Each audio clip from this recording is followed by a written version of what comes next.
1, 2, 3.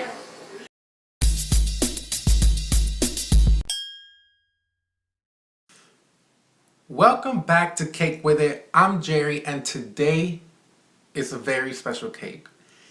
Today is my mom's birthday, and we surprised her, and I made her a watercolor Mexican themed cake to go along with her birthday. And stay tuned to the end of the video so you can see her reaction to her cake along with her other pastries.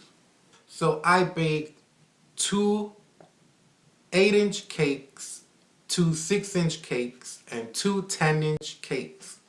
My two 6-inch cake and 8-inch cake were vanilla, and then my other was chocolate.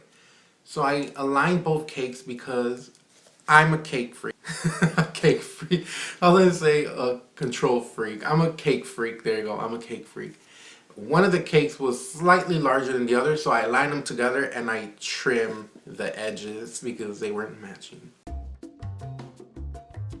I peeled the bottom parchment, and then I trimmed the top part of the cake, and then I cut the cakes in half horizontally.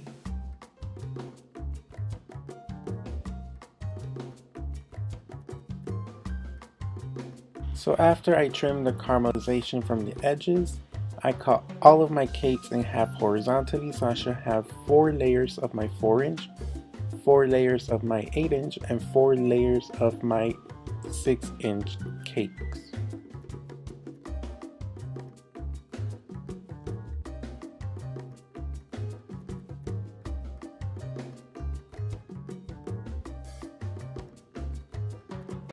And for my favorite part, soaking your cake in. Oh my god, I had to make 5 cups worth of sugar, simple syrup. And cakes like this you want to soak because, like I said, they tend to dry out if you leave them out to decorate for a long time. So this hand felt it. I had to wear something, what was it, to protect my wrist because it was a lot of soaking. A lot of soaking went to this cake. And of course, editing makes it look easy, but that was a lot. So, simple syrup the cake. So, I simple syrup all of my cakes, the little one, the medium one, the big one, especially the chocolate one, because the chocolate tends to dry out a little more faster. And again, it's important to syrup all your cakes.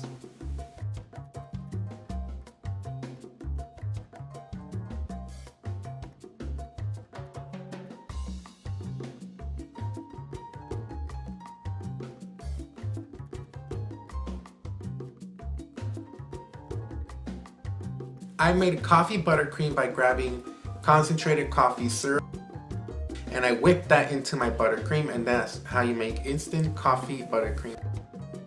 For the first cake, I put my cake board down.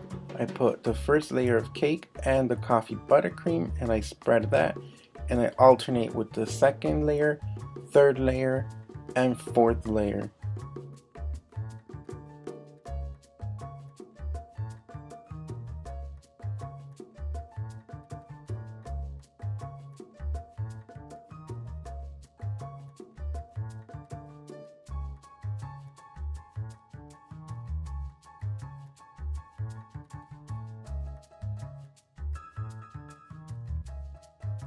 And then it's time to crumb coat our cake.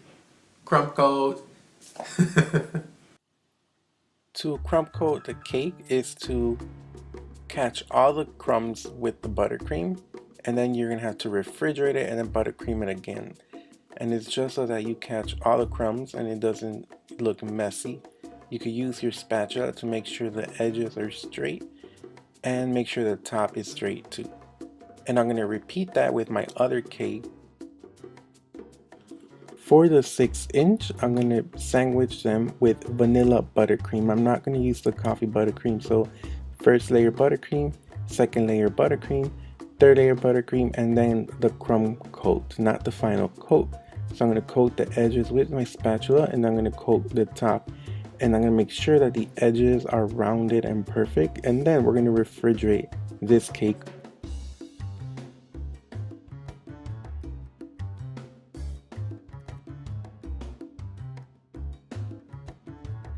So I made chocolate buttercream, and to do the simple chocolate buttercream, I just added about a quarter cup of cocoa powder to my buttercream. And you want to whisk slow, because if you whisk fast, you're going to be covered in cocoa. Not that it's bad. Because who doesn't want to be covered in a little cocoa powder, right? Me? Besides Alex. And maybe you. So I repeat the same process with my 12-inch cake. I think we're at the 12-inch already, or is it the 10-inch? The 10-inch cake, I apologize. I put chocolate buttercream, added my second layer, added more chocolate buttercream, added my third layer, added more chocolate buttercream, and I messed up the fourth layer. I was trying to put the layer on top, and the cake was so moist, it just shattered, like it broke in half. A cake shattered, it broke in half, and my mom's, well, I was going to say she won't know, but you can see it on the video.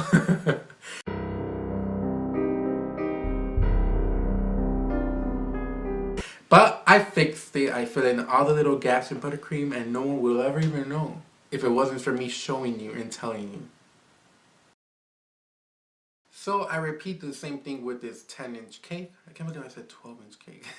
I crumb coat this cake, crumb coat the edges, crumb coat the top, and then guess where it's going. And you know what time is it? You know what time is it? Alex, what time is it? Chill time. Chill time. So you have to chill your cakes. After you crumb coat, it's important to chill it because it hardens the buttercream. And then you take them out, and then you do your final crumb coat so your fondant is smooth. Like, I don't want to say it, but it is smooth. So don't forget to chill your cake.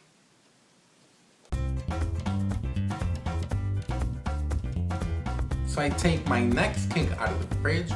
Again, I crumb coat the edges and crumb coat the top. You want to use your bench scraper to make sure all the edges are straight and smooth, and then smooth out the edges, and again you chill that cake.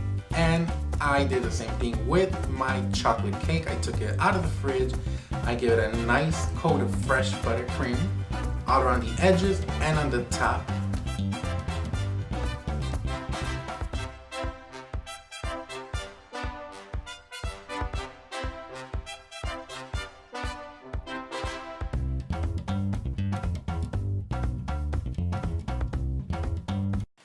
You chill again. You win the prize. Ding, ding, ding, ding. Chill your cake. So after you're done crumb coating your cake, you take it out of the fridge, give it a fresh coat of buttercream, and then you chill again. You cannot skip this step, because if you skip it and put the fondant on top, let's just say you're not going to get the smoothest looking cake. So you have to chill, and you chill too. Get yourself a glass of wine, and then come back for the next step. And I roll it out, and I use cornstarch. I roll it out to the size of my little cake, and for this cake I don't need to fold the fondant in a special way. I just grab it, fold it in half, put it on top of my cake, and unroll it, and then smooth out the edges with my hand. You want to be very careful, starting from the top to the bottom, kind of pulling slightly but not too much, and then smoothing it out.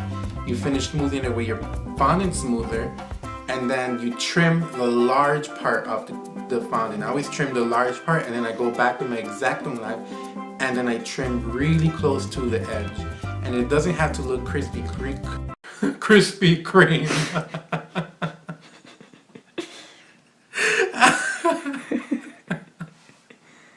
I said Krispy Kreme. That's so sad. It's sad. I haven't ate all day. You roll it crispy clean. I know what I'm saying. You just smooth it with the fondant, cut around the edges, you're good to go, right? Good to go. I use my tape measure, and I measure the top of the cake and both sides of the cake. I add that up, and I know that's how much fondant I need to roll out. Once I roll the fondant, this is not that big, so I fold it in half and I put it on top of the cake and I unfold it. And again, when you unroll the fondant over the cake, you want to make sure it's right in the center, and then you pull gently and then smooth out the edges. You use your fondant smoother to smooth out everything out, And then with my paring knife, I'm going to cut a big hanging piece of fondant, and I'll go back and I'll cut the smallest fondant right close to the cake.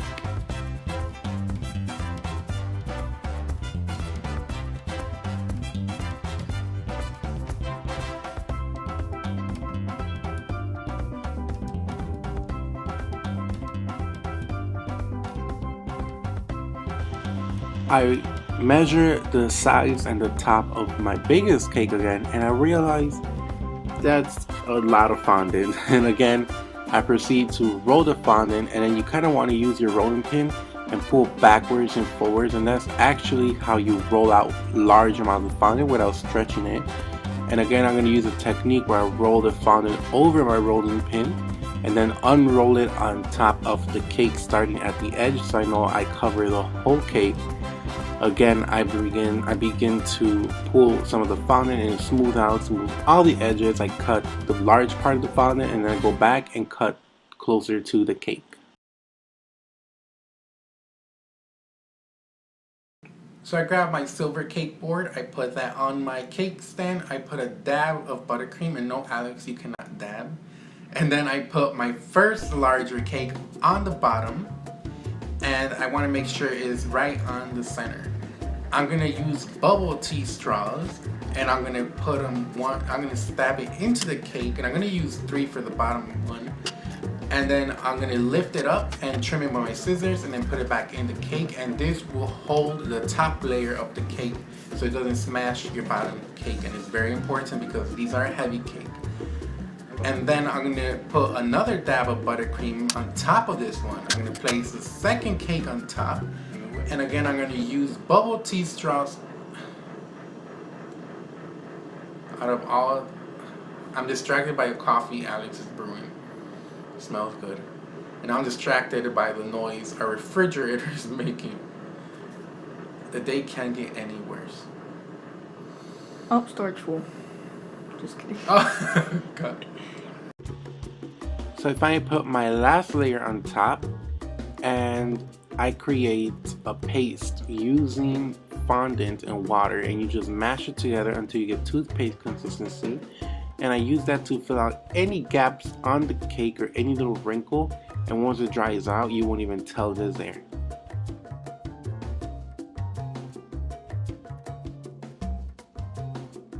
So next, using my marker, food grade marker, I start drawing vines on one side. So I draw vines on the bottom, then I draw a vine in the center, and whatever I draw on one side, you have to repeat on the other side because we want to keep it symmetrical.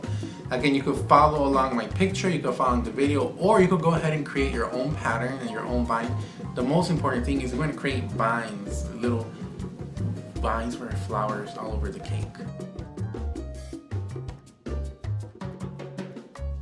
So next, I use a paintbrush and food coloring. I'm going to use a little darker food coloring for the vines.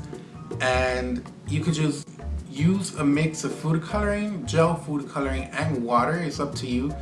Like my other video, which I'm going to show a link on my description for you. Post a link, sorry. So you can see how I achieved the watercolor texture. So if you haven't seen it, go up. Alex, is it here or is it here? Which one? I don't know. One of these two, you're going to see the video link pop up. So you can see how you can mix the watercolor along with the food. Oh, from their view, it would be food. We're over there, Alex. To the right. We're over there. Sorry, I zoned out. Check out the video. I created 3 squiggly lines all over the cake, top, middle, and center to give a definition. And then using my paintbrush, I decided to paint flowers on it. And there's only 2 kinds of flowers. One is a stroke where you put your brush on the tip of the stem, and then you draw out to form a petal. And then the other one is when you draw 5 petals using the same paintbrush, and it's very easy. And I created multiple colors. I did yellow, red, blue, and again just duplicate one side to the other side, and you could do it any way you want, or you could follow the video.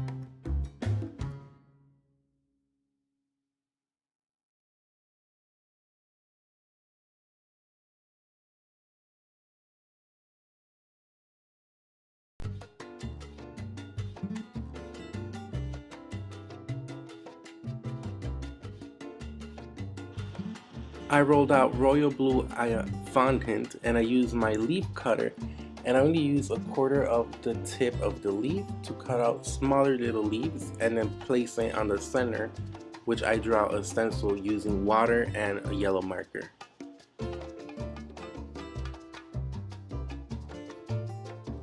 I rolled out royal blue fondant. I used one flower cutter and cut out 2 identical flowers. Using my fondant sponge, I grabbed one flower and with my fondant tool, made sure I spread the petals larger so it looks more realistic. And I glue that one on the bottom of the cake, gluing the large one first, putting water and then gluing the smallest one in the center. And I repeat that with the pink floral and the orange one.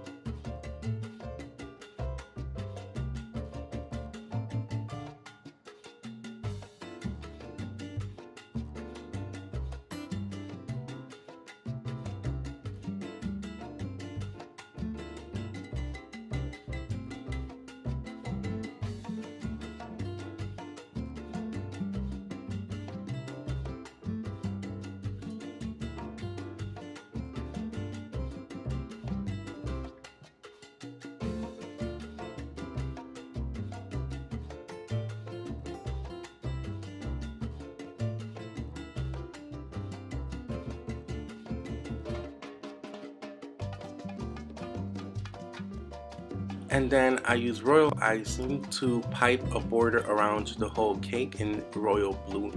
And it looks so amazing and it's so simple. It's all painted on. And Alex, are you ready? Ready? Here's your last surprise.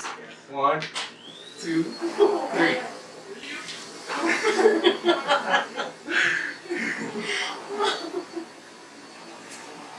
So Oaxaqueñas, that's what we're calling them all day.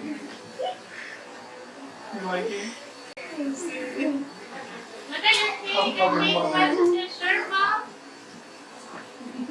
Stand next to the cake. It's like Alex looks, you match the cake. Love me, I know, I'm great. She is the cake. Hi, happy birthday! Thank you. Yeah.